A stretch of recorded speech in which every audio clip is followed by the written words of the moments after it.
أعوذ بالله من الشيطان الرجيم. بسم الله الرحمن الرحيم. في جنات يتساءلون عن المجرمين ما سلككم في سقر قالوا لم نكن من المصلين. الله جل جلاله د سورة المدثر په 13 آیات کې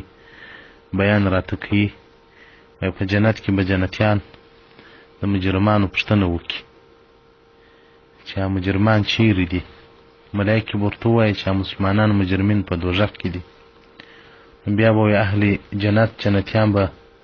او دوزخیانو ته یو غږ ور وکړي د ملایکو په واسطه باندې به خپله دوی غږ ور وکړي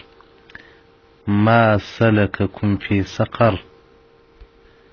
څه شي داخل کړي یاست تاسې په دوزخ کې؟ قالو دوی به ورته ووایي د مجرمان په جواب کې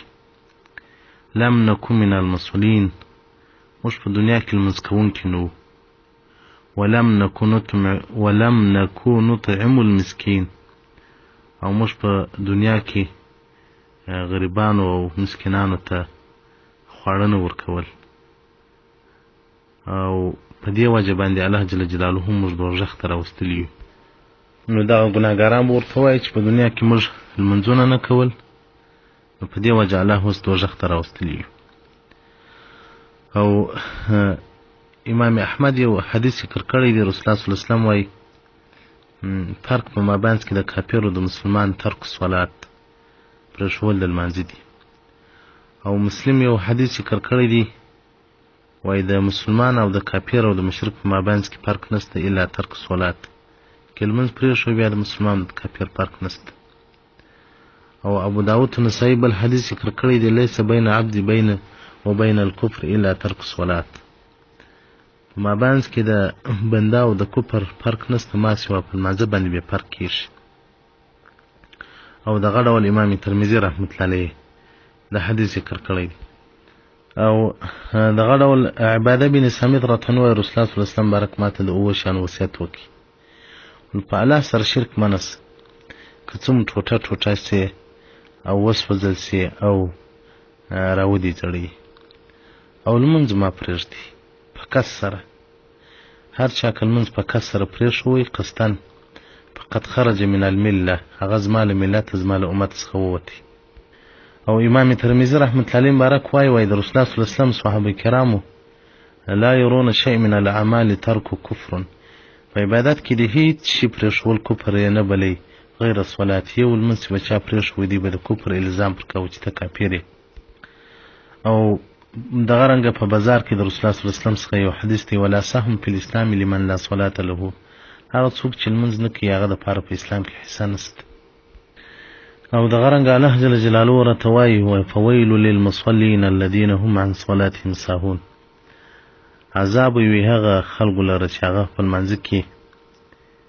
هغه سستي کوونکي. رسول الله صلی الله علیه وسلم بارک الله هغه انسانان دي یؤخرون الصلاة عن وقتها چې لمونځ په خپل وخت کې نه کوي. او امام احمد په سند جید سره او طبراني او ابن حبان په خپل صحیح کې یو روایت ذکر کړی دی چې رسول الله صلی الله علیه وسلم بارک وایي چې رسول الله صلی الله علیه وسلم د لمانځه بیان کوو. نو رسول الله صلی الله علیه وسلم من حافظ علیها، که چا د لمانځه حفاظت کوو کانت له نورا و برهانا و نجاتا یوم القیامه، دغه لمونځ به د ده دپاره رڼا وي او د ده دپاره به د خلاصوالي یو لار وي په ورځ قیامت. او که چا په لمانځه باندې همیشه توب نه کوو، د لمانځه لحاظ نه ساتي لم یکن له نور ولا برهان ولا نجات وکان یوم القیامة مع قارون و فرعون و هامان. رسول الله صلی الله علیه وسلم که د لمانځه پایبندي چا نه کوله او د لمانځه حفاظت یې نه کوو په ورځ قیامت به نجات هم نه پیدا او د قارون او د فرعون او د هامان ملګری به وي. او دغه رنګه په بل حدیث شریف کې رسول الله صلی الله علیه وسلم وایي په یو قوم باندې رالمه دوی به سرونه په ډبرو باندې وهل. نو ما د جبرائیل علیه السلام څخه پوښتنه وکړه یا جبریل من هؤلاء، دا څوک دي؟ وایي دا راته الله هغه انسانان چې په دنیا کې به د لمانځه پر وخت پر دوی باندې سرونه وځړېدل لمونځونه به یې نه کول. او ابن عساکر یو روایت کوي چې اول ما یحاسب به العبد صلاته، په ورځ قیامت چې اوله محاسبه د انسان سره کېږي په لمانځه کې کېږي تا څنګه کړي وو پر وخت یې کړي وو په جماعت یې کړي وو نه و دې کړی او امام نسائی او ابو داود یو روایت ذکر کوي چې احب الاعمال الى الله تعالی هغه ډېر خوښ عمل الله جل جلاله ته لمونځ دی لوقتها په خپل وخت کې کول او بیا د مور پلار سره ښه کول ثم الجهاد فی سبیل الله بیا د الله په لار کې جهاد کول او د غرنګ په یو روایت کې راځي چې په ورځ قیامت به د یو سړي په لاس کې 3 ورقې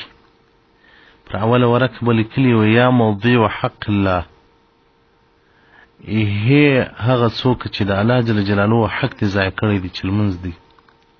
او پر دومه ورقه به لیکلي یا مخصوصا بغضب الله هغه څوک د الله په غضب سره خاصه وایه او په دریمه ورقه به دا لیکلي کما ضعیت فی الدنیا حق الله فایس اليوم انت من رحمت الله که څنګه چې دې په دنیا کې د الله جل جلاله حق ضایع کړی وو داسې نن د الله له رحمت څخه نا امید یې د الله په رحمت کې نه او د غرنګ د عبدالله بن عباس رضی روایت چې په ورځ قیامت په یو څوک راوړل سي د الله جل جلاله حضور ته نو بیا به الله امر وکړي چې دوزخ ته بوسي فیقول یا ربي بما زادی به چغې کې یا رب ولې مې دوزخ ته بیایي الله جل جلاله به ورته وایي بتاخیرک الصلاة عن اوقاتها په هغه وجه دې بیان چې تا په دنیا کې هغه لمونځونه پر خپل وخت باندې نه کول پر خپل ټیم دې نه کاوه په هغه وجه دې دوزخ ته بیایي او د غرنګ په یو روایت کې راځي رسول الله صلی الله علیه وسلم وايي په ورځ قیامت چې اول وار مخان توریږي د تاریک صلات چې لمونځ نه کوي د هغه مخ به اول وار توریږي بیا به د نور کافرانو مخان توریږي او د غرنګ په بل روایت کې راځي چې په ورځ قیامت به دغه لمونځ چې په دنیا کې نه کوي دغه انسانان به په دوزخ کې یو شلې تور واچي چې د هغه شلې و د کندې نوم لم دی نو په کې داسې غټ ماران دي لکه اوشان او دوی د یوې میاشتې اندازه کتر چې سړی تګو کې دومره اوږده دي تسلع تارک صلات دا به دغه چې لمونځ نه کوي دغه څوک به څټي دونه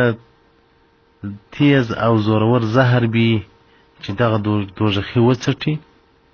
بیا به د ده له بدن څخه غوښې توی سي بیا به بیرته پر اشني سي او د غرنګ امام غزالی رحمت الله علیه دغه بیان ټول د مکاشفة القلوب د تاریک الصلات په باب کې باب په بیان عقوبت تاریک الصلات کې راوړی دی چې یو زمانه کې یو نجلۍ مړه سوله پټه یې کړل نو بیا د دې نجلۍ سره د یو قریب همیاني 4 روپۍ کږدېدا په قبر کې وولیدله نو بیا دی راوختی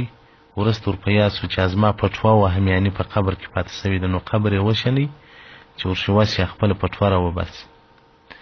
په قبر کې د اور لمبې ګرځي دی وایي د دې نجلۍ ورور رالی و خپلې مور ته وایي ژاړې یا اماهو ای زما مور که ما خبره که زما خور څه کول په دنیا کې چې اوس